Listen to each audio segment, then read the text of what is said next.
all you baby birds, it's Carla. Welcome back to the channel. I'm here today in my kitchen for a truly life-altering recipe, a 30-minute spatchcock chicken with roasted vegetables. I repeat, 30-minute spatchcock, I'll explain, chicken. The vegetables I'm using today are just the ones I wanted to. You can make this with any vegetable that happens to be in season. And then we get to dream the impossible dream, a roasted chicken, a whole roasted chicken in 30 minutes. Can she do it? Yes, we can do it. And perhaps you're here because you were thinking about spatchcocking a turkey. Do you really want to do that before you've taken a dry run? I think you should practice on the chicken and then decide, because the chicken is excellent, tiny, and delicious. In order to make good on the promise of the 30 minutes, we have to jumpstart the cooking process. So a key part of that is getting out my cast iron skillet and preheating my cast iron skillet. So I'm using a 12-inch today. The biggest one you have is the one that you want to use. And because it's such a dense metal, it does take quite a while for it to heat. I'm gonna stick it in the oven now while the oven is preheating and do my other things, and then I'm gonna go into a ripping hot skillet. I've also got one rack on the upper rack to do the vegetables. The cast iron skillet is gonna go at the bottom because that's the hottest part of my oven. The next thing you gotta do is spatchcock the chicken. So what does spatchcock mean? There's two ways to answer that question. One is like removing the backbone or butterflying the chicken, but we were curious about the etymology of spatchcock, so we looked it up, and it turns out it's just a shorter way of saying dispatch the cock. Because like in the olden days when it was time for dinner, they would just go out and grab a cock and then dispatch it, meaning, you know, kill it and have it for dinner. I have a pair of sharp kitchen shears here, starting from the rear or the tail. I'm gonna go through and just cutting on either side of the backbone.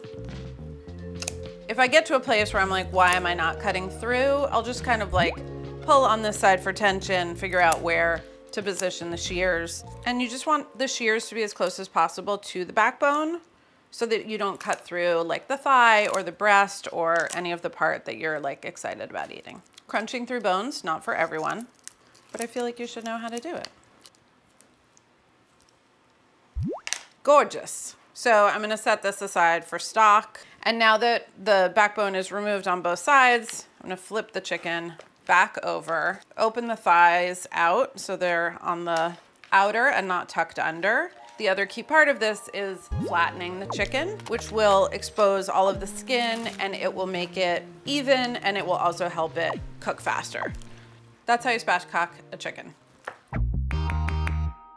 We dispatched the cock, so now we're going to do some beautiful produce. You can really use any hard, sturdy vegetable that you would roast. I mean, winter squash would be fantastic. Instead of shallots, it could be red onions. You could be using cauliflower, you could be using fingerling potatoes, wedges of fennel, lots of things that would roast in about 20 to 30 minutes. And you can kind of game it so that you put the vegetables into the oven when the chicken has the appropriate amount of time left to cook. I'm gonna peel my carrots.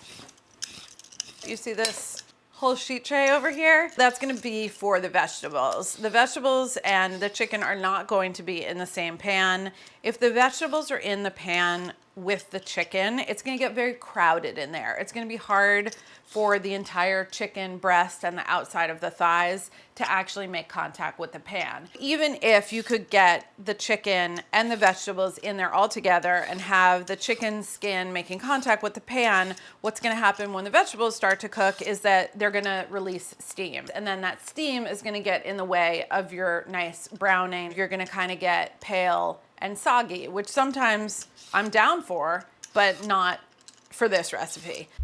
Oh, how many of you have chickens? Comment below. And how many of you, just like on an ordinary Tuesday, might go out and dispatch a before dinner? We'd like to know about it.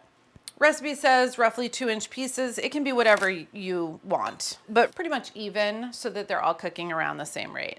Shallot, that guy's going whole, you're going whole. There's all different kinds of onions come around in the fall too. The really long torpedo onions or torpedo shallots, those ones are so cool looking. Great. So to roast the veg, I'm doing super simple olive oil and salt. If you have some other magical spice that you like to put on your roasted vegetables, please do so. Keeping it simple, sometimes it's a struggle. We have this like desire to constantly be embellishing and adding and thinging, and it takes so much time and money. Okay, so after telling you to cut everything in the same size, you will notice that these are quite dramatically different sizes. And so what's gonna happen in the cooking is this guy is gonna get really caramelized and kind of curly, and this guy is gonna get light browning, and it's gonna be tender in the middle. And so you're going to have carrots two ways. That's getting set aside, and it's time for hot chicken skin. I have crushed red pepper and I have fennel seed because I love them and I love the combination with chicken. Again, you could use coriander and caraway. You could use ground spices like paprika, and turmeric would be really lovely. My sister-in-law taught me this trick. If you want to figure out if spices are going to go together or are going to go with the food that you're making, just stick your nose into the spices and smell it, and then smell the other smell and like see if those smells smell good together, because that's how they're going to taste together as well. And I just don't want to bite into giant pieces of fennel. You could use a spice grinder. For seasoning, go with 1 teaspoon of Diamond Kosher per pound, and this is a 4-pound chicken, so we're going 1, 2, 3, 4. And I'm gonna add some black pepper to this as well. Many of you ask about this pepper mill. It's the Man Kitchen Pepper Cannon. It took me a little while to get used to, but I really love it, and it's got an incredible blade on the grinder, and it holds a like really sick amount of peppercorn. So recommend. It's pricey. Ask someone to get it for you for Christmas. Always make sure you get into the nooks and crannies. It's really, really important to season the flesh side. So make sure you have half of the mix. So this is where like the flavor is actually gonna penetrate into the protein. Okay, gorgeous and beautiful. It's time to turn up the heat. Be super careful, this pan is ripping hot. It's over high heat, and I'm going to add a couple tablespoons of oil just to get the cooking started. All right, the oil is smoking, the pan is hot, we're still over high heat, and now I'm gonna carefully lower the chicken into the pan, skin side down. I'm just scooching the chicken around a little bit to make sure that it's laying flat. This side that's facing up is not hot, so it's okay. I'm like using the tongs and my hands to push it down so that the skin is making contact. I can smell the delicious chickeny smells already. A lot of crackling, hissing, steaming. These are all good signs. So within the first 2 minutes, you want to make sure that you've got really nice browning. So as soon as you see that beautiful browning on the underside, the next step is to add the weights and get her in the oven.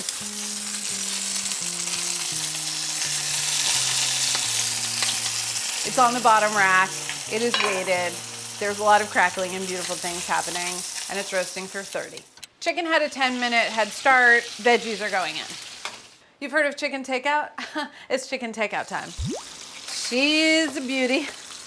Okay, so it's been skin side down. The radiant heat is like steaming and cooking the top side, but we're, again, patented method, killing it on the first side. I wanna make sure that the temperature is right, and it'll be easier to do if I turn it over. It's gorgeous. So the temperature that I'm looking for is 150 in the breast. If you go too much further, you're gonna actually overcook in the time that the chicken rests. Which brings me to another myth about chicken. People have it in their head that they're gonna get like crispy skin on a roasted chicken.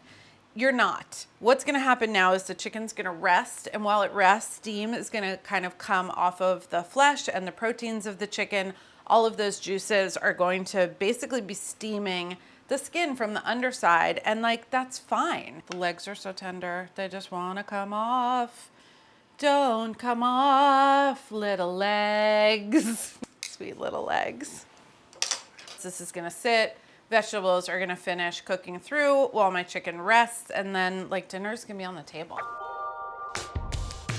Beautiful vegetables, gorgeously caramelized, very tender. This is the last thing that needed to happen. Chicken rested, it's carving time. Other amazing and really giving part of a spatchcock chicken is that it's super easy to carve. I'll do it the same way I do when I'm carving a whole chicken and take the legs off. So just finding that spot between the thigh and the edge of the breast, but like I barely need a knife.